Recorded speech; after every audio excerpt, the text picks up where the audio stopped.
तो दोस्तों NHPC limited के अंदर आपकी वैकेंसीज फिलअप हो रही हैं। तो आपको पूरी हिंदी में सरल भाषा में नोटिफिकेशन बताई जाएगी कि किस तरह की नोटिफिकेशन यहाँ पर आउट की गई है, कितनी वैकेंसीज के ऊपर यहाँ पर भर्ती हो रही है। तो एडवर्टाइजमेंट से रिगार्डिंग जो भी नोटिफिकेशन होती है वो आपको पूरी बता दी जाएगी।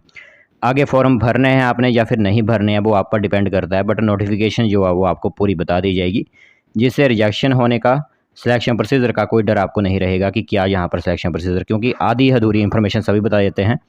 हम पूरी नोटिफिकेशन के माध्यम से आपको बताते हैं कि क्या सिलेक्शन प्रोसीजर यहाँ पर रहने वाला है। ठीक है, तो ध्यान से पूरी इन्फॉर्मेशन सुनिएगा। बाकी चलिए फिर बिना वक्त ज़ाया किए हुए जल्दी से अपडेट को बताते हैं। तो जैसे कि दोस्तों एनएचपीसी लिमिटेड के अंदर वैकेंसीज फिलअप की जा रही हैं, आपको बताया गया है। तो यहाँ पर वैकेंसीज आपकी वेरियस होंगी। यहाँ पर आपकी सबसे पहले यहाँ पर बता दें तो लगभग आपकी यहाँ पर 8, 9, 10 अलग अलग कैटेगरी की पोस्ट देखने को मिलेंगी। एक एक बताएंगे। एसेंशियल क्वालिफिकेशन के साथ चलेंगे, पे स्केल के साथ चलेंगे, कितनी वैकेंसीज है वो आपको बताई जाएगी। यहाँ पर सबसे पहले बात कर लेते हैं पहली वैकेंसीज की। पहली वैकेंसी होगी जूनियर इंजीनियर सिविल की, जिसमें 29,000 रुपये से लेकर 1,19,000 तक सैलरी जाती है। एसेंशियल क्वालिफिकेशन एंड एक्सपीरियंस की बात करें तो 3 साल का अगर आपके पास डिप्लोमा है सिविल इंजीनियरिंग का, किसी भी गवर्नमेंट या फिर रिकॉग्नाइज्ड गवर्नमेंट यूनिवर्सिटी से 60% नंबर थे आपके, अप्लाई कर सकते हो इस पोस्ट के लिए। और अगर आप SC ST PWD कैंडिडेट हो, 50% नंबर थे आपके, तो आप अप्लाई कर सकते हो। ठीक है, इसी के साथ यहाँ पर अगर आपके पास हायर टेक्निकल क्वालिफिकेशन लाइक अगर BTech बैचलर ऑफ इंजीनियरिंग है without essential qualification, that is full time आपके पास regular diploma is not eligible होगा। ठीक है, ये आपको ध्यान रखना होगा। अगर फुल टाइम डिप्लोमा आपके पास नहीं था तो आप एलिजिबल नहीं होंगे इस पोस्ट के लिए। इसके लिए एज आपके लिए 30 साल रखी गई है। टोटल आपकी वैकेंसीज 149 होंगी, बैकलॉग वैकेंसीज 6 होंगी और करंट ईयर वैकेंसीज 143 कुल मिलाकर यहाँ पर आपकी वैकेंसीज बन जाती है। बाकी अपने अपने कैटेगरी के हिसाब से आप खुद जो है वो डिस्ट्रीब्यूशन कर लेना। यहाँ पर आपके लिए सामने नोटिफिकेशन है, खुद डिस्ट्रीब्यूट कर सकते हो कि जनरल के लिए कितनी है, SC के लिए कितनी है, ST के लिए कितनी है, EWS के लिए कितनी है। दूसरी वैकेंसी यहाँ पर जूनियर इंजीनियर इलेक्ट्रिकल की भरी जाएगी। इसमें भी सेम सैलरी रहेगी और इसमें भी आपका सेम जो है वो क्वालिफिकेशन रहेगी, बट आपकी इलेक्ट्रिकल इंजीनियरिंग में होनी चाहिए। वहाँ सिविल थी, यहाँ पर इलेक्ट्रिकल इंजीनियरिंग में आपकी जो है वो डिप्लोमा होना चाहिए 3 साल का। बाकी यहाँ पर भी वही कंडीशन अप्लाई होती है कि हायर टेक्निकल क्वालिफिकेशन अगर BTech BE अगर आपके पास विदाउट द एसेंशियल क्वालिफिकेशन है और फुल टाइम रेगुलर डिप्लोमा, वो इसमें एलिजिबल नहीं होंगे। इसके लिए 74 वैकेंसी है, 30 साल तक जो है लोग अप्लाई कर सकते हो। बाकी बैकलॉग वैकेंसी 4 थी और करंट ईयर की वैकेंसी 17, तो कुल मिलाकर 74 वैकेंसी यहाँ पर हो जाती हैं। तीसरे नंबर की बात करें तो जूनियर इंजीनियर मैकेनिकल की भी पोस्ट है, सेम सैलरी रहने वाली है इसके लिए भी, और इसके लिए भी क्वालिफिकेशन सेम ही रहेगी, बट यहाँ पर अब आपका डिप्लोमा चल पड़ेगा मैकेनिकल इंजीनियरिंग वाला। पहले था आपका सिविल, फिर था आपका इलेक्ट्रिकल और तीसरे नंबर पर आपका आ गया मैकेनिकल। बाकी यहाँ पर 63 वैकेंसी होगी, एज आपकी सभी में सेम रखी गई है। फोर्थ नंबर की बात करें तो जूनियर इंजीनियर E&C की वैकेंसी होगी, सेम वही आपकी सैलरी होगी। इसमें आपकी डिप्लोमा चाहिए इलेक्ट्रॉनिक्स एंड कम्युनिकेशन इंजीनियरिंग का। ठीक है, बस बाकी एलिजिबिलिटी वही रखी गई है। फिर 5वें नंबर की सुपरवाइज़र IT की यहाँ पर वैकेंसीज होंगी। सैलरी सभी के लिए सेम है, सभी के लिए, हर एक पोस्ट के लिए सैलरी सेम है। सुपरवाइज़र के लिए यहाँ पर जो है क्वालिफिकेशन इस तरह रहेगी कि regular graduate with DOE ACC A level course है आपका। नाइलेट के द्वारा जो A लेवल का कोर्स करवाया जाता है वो है आपके पास, अप्लाई कर सकते हो और 60% नंबर होने चाहिए। अगर नहीं है तो 3 साल का अगर आपके पास पॉलीटेक्निकल डिप्लोमा है कंप्यूटर साइंस का, तभी भी अप्लाई कर सकते हो। अगर वह भी नहीं है तो रेगुलर BCA या फिर BSc आपने कंप्यूटर साइंस से की हुई है, तभी भी अप्लाई कर सकते हो इस पोस्ट के लिए। बाकी एसेंशियल एक्सपीरियंस के बारे में बात करें तो अगर 1 साल का एक्सपीरियंस है आपके पास तो अप्लाई ज़रूर कीजिए, आपको प्राथमिकता वहाँ पर दी जाएगी।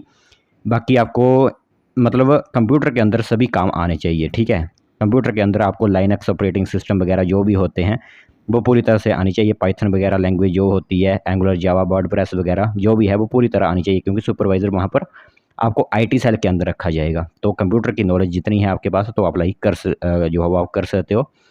9 वैकेंसीज होंगी इसके लिए आपके लिए। ठीक है, फिर 6th वैकेंसी यहाँ पर सुपरवाइज़र सर्वेयर की होगी। ठीक है, तो सेम सैलरी होगी। बाकी 3 साल का डिप्लोमा चाहिए इसमें सर्वेइंग का, वो अप्लाई कर सकते हैं इस पोस्ट के लिए।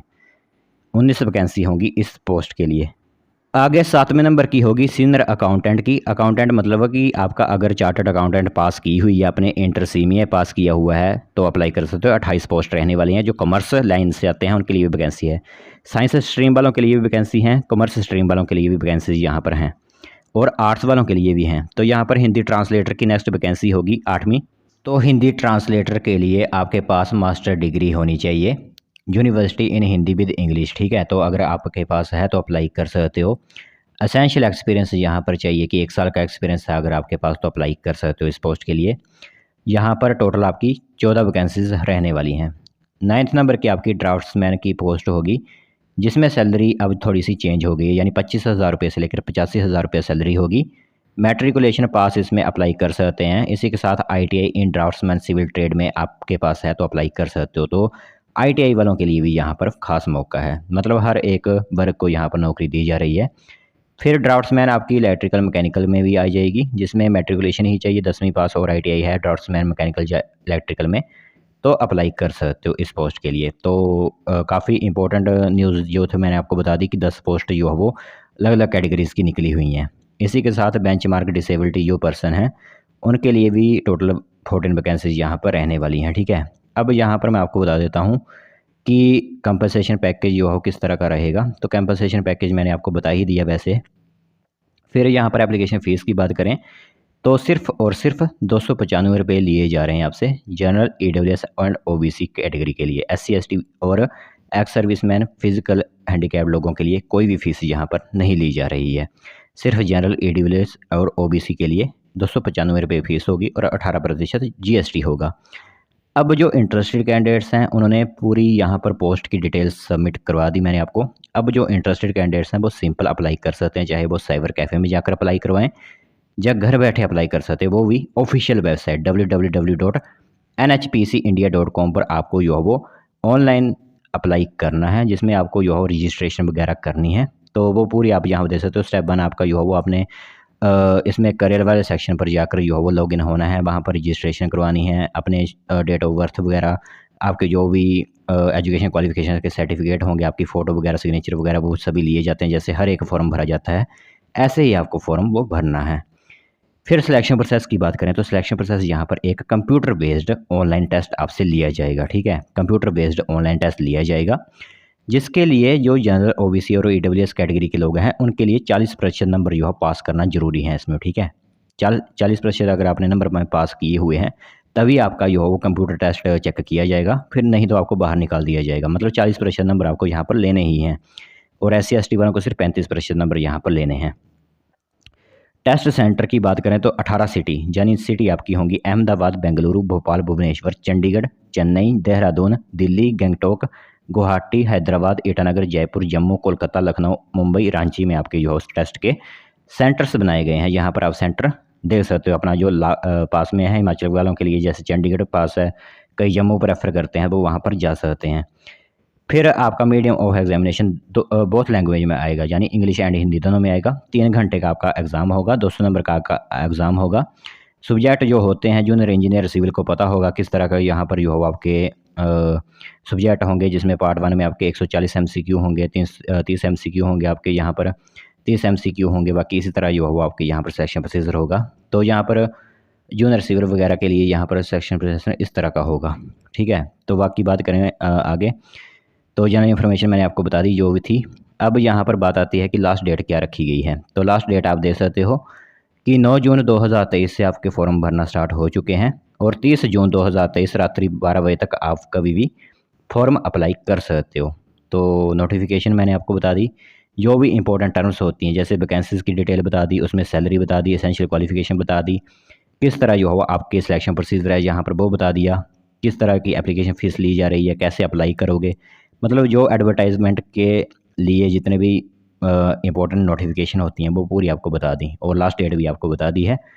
तो जो इंटरेस्टेड कैंडिडेट्स हैं, चाहे वो हिमाचल प्रदेश के हैं, अदर स्टेट्स के हैं, क्योंकि ऑल इंडिया के लिए वैकेंसीज फिलअप हैं, तो जो इंटरेस्टेड कैंडिडेट्स हैं वो सिंपल अप्लाई कर सकते हैं इन पोस्ट के लिए।